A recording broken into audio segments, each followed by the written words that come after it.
আপনারা এখানে আমরা যারা আছি, আমরা যদি মনে করি যে আমরা ধরবই, কোনো ঝামেলা হবে না, এটা আমাদের দ্বারা সম্ভব।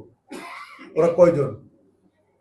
প্রয়োজনে ওই এলাকার মানুষকে মাইকিং করে আমরা সচেতন করব যে কখনো যদি কোনো মাদক কারবারিকে ধরা হয়, সাথে সাথে সবাই এগিয়ে আসবেন। মানুষকে সোচ্চার করতে হবে। কারণ আইন শুধু বিজিবি আর পুলিশ ইচ্ছা করলে ওনারা এটা কন্ট্রোল করতে পারবে না যদি আমরা সহযোগিতা না করি। মাদক ক্রেতা বিক্রেতা এটা আমরা নিজেরাই করতে পারি।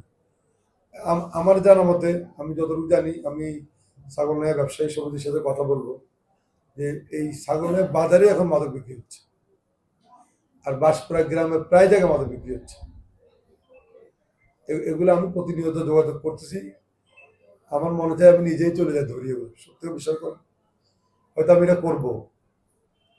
যদি মানুষকে নামানোর জন্য আমাকে নামতে হয় আগে, আমি এটা নামবো।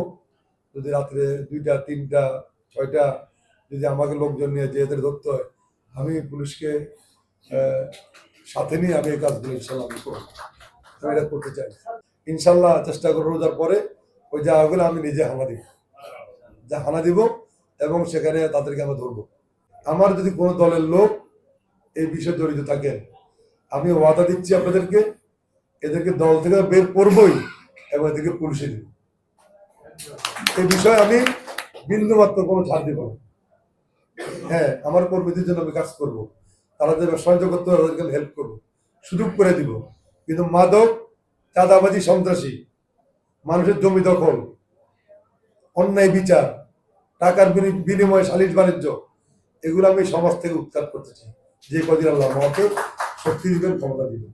আমার কথা হচ্ছে, আমিও কোনো অন্যায় কাজ করবো না, আপনাদেরও করতে দিব, আপনারা করতে পারবেন না।